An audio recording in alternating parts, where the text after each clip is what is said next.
Welcome to Muse Bass Tones Volume 4.5. Couple things. First, we got lights. We got a new camera. We also quit smoking. And now we're working in a little bit different of an environment. It's the same studio, but we're doing things a little differently. We've been producing a television show and a couple other things that we've tried to get off the ground, and it just really hasn't worked all that well. But it is what it is. I mean, we ran with an idea. We had to give it a shot, right? So, I realized that Volume 4 was literally 30-some or 28 minutes long and really touched on like 3 or 4 songs. So I wanted to give a little bit more back to you guys, and I wanted to discuss a few things. I also wanted to address some of the comments that were put out there and give you guys an idea of what it is that I'm actually trying to do here versus what I'm being told that I'm doing.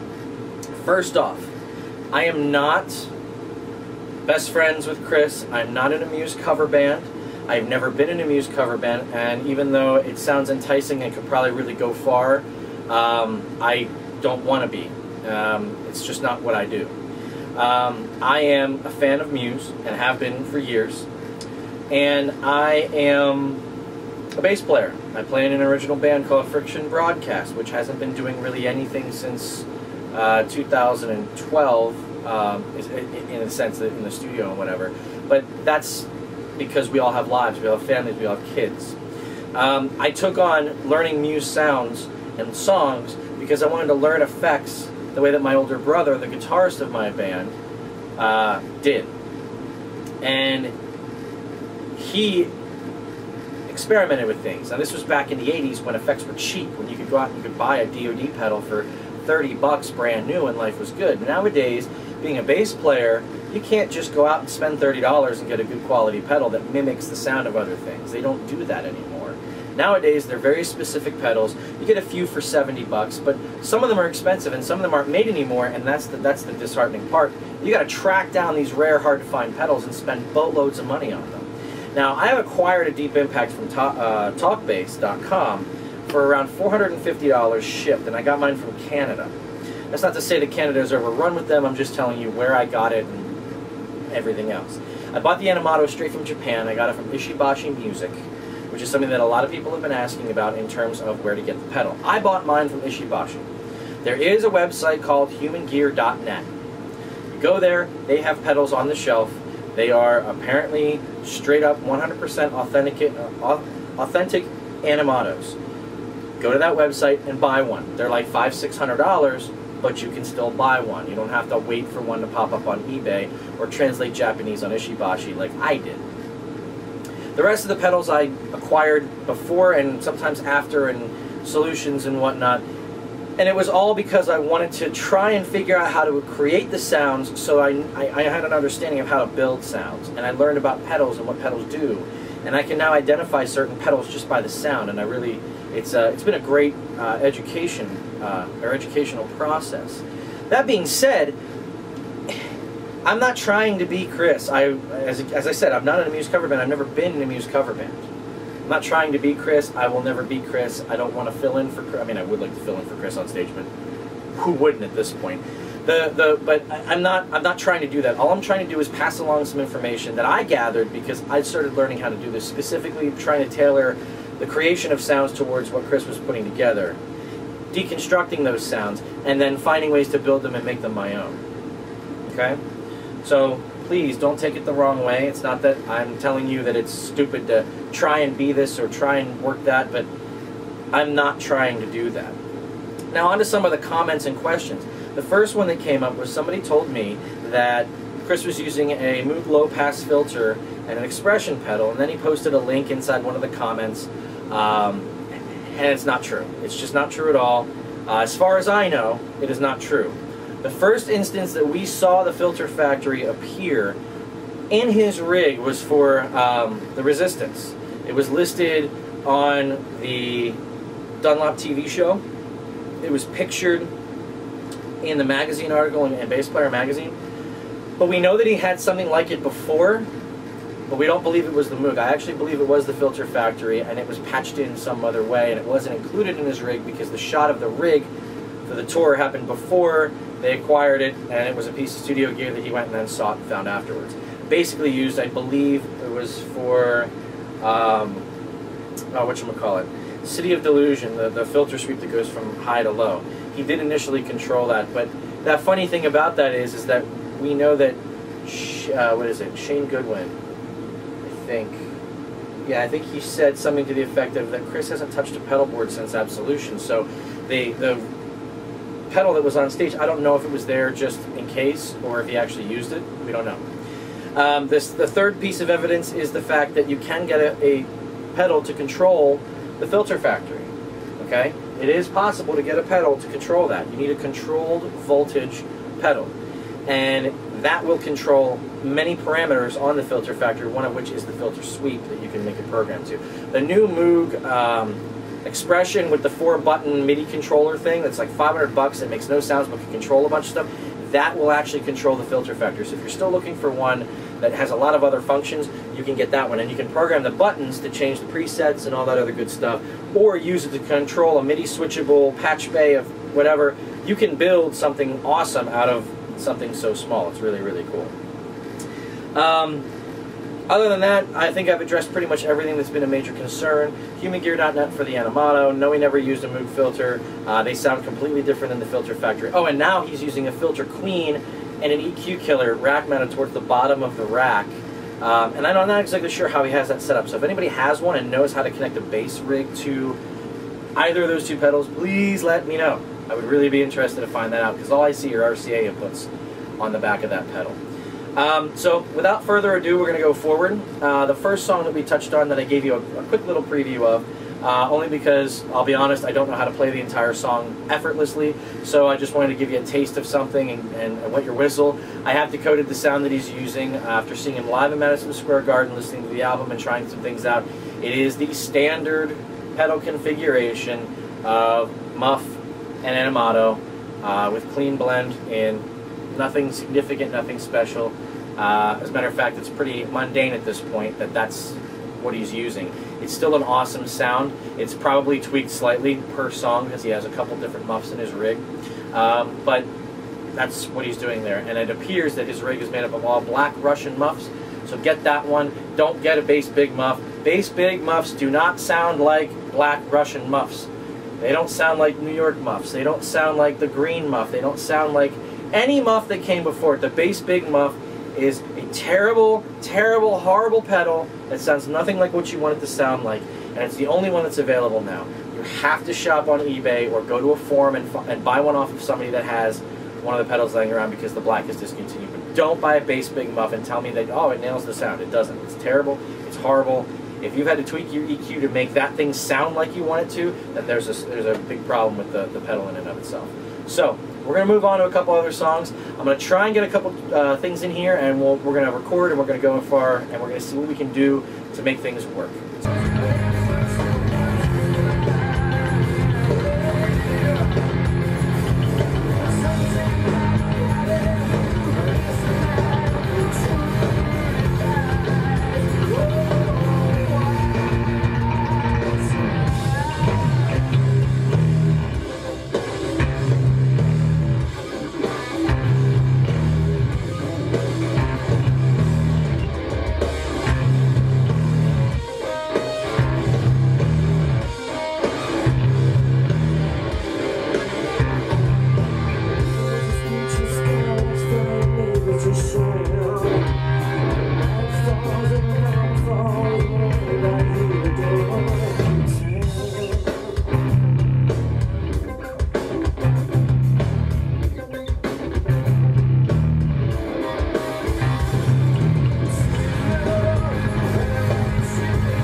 Okay, so we're talking about Fury. I don't know how this was recorded. There's not a lot of information on this song. We don't have really much video of him in the studio doing much of anything in the Absolution era, except for that famed "two big buffs" part and a couple other things where that is actually ruled by secrecy, but not irrelevant at this point. So I really don't know how this song was recorded. It very well could be that he tuned his lowest string to open C.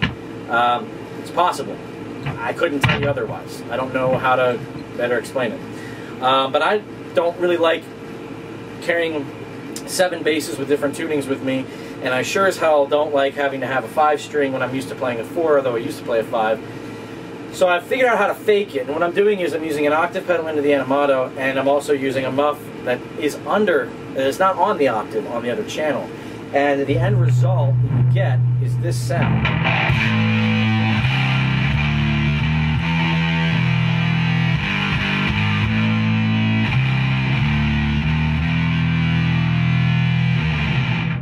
So you still get that really earth-shaking bottom end, but then the muff sitting on top and another register makes it just brutal. It's awesome. I can't say for certain that that's how he recorded it. Please don't put it in the comment section that I don't know what the hell I'm talking about. But that is the sound that I've used to mimic that when just playing along with the record and like learning songs and stuff like that. I also ended up using that sound someplace else in one of my personal recordings, and I love it. I think it's an amazingly brutal sound, and it does the job quite nicely. As a matter of fact, though, I'll tell you the flip side of this, because there's been a lot of controversy about this. I didn't use the animato on my personal recording. I had an old LM308 chipped Rat that I replaced the animato with, and I put the octave behind it. It gave the same effect. There was a slightly different timbre, but it did in fact do the trick, and it was wonderfully balanced, and it was awesome. So that is how I use the sounds to play Fury. And if anybody out there was interested, that's basically how you do it.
I'm doing a preliminary thing here.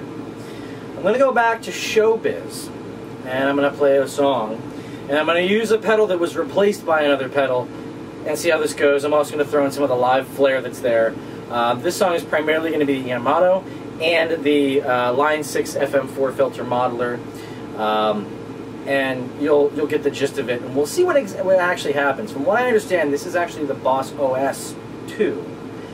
Which I don't have, and I would like to get one. I mean, they're like, what, 20 bucks? I just got to buckle down and get one. But Supposedly that was the pedal that was used on this album to record this song, and then he replaced it with the Animato because it had a light timbre to it, so he just uses the Animato now. So we're going to see how it all plays out. So here's Sunburn.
Got a lot of requests for this one.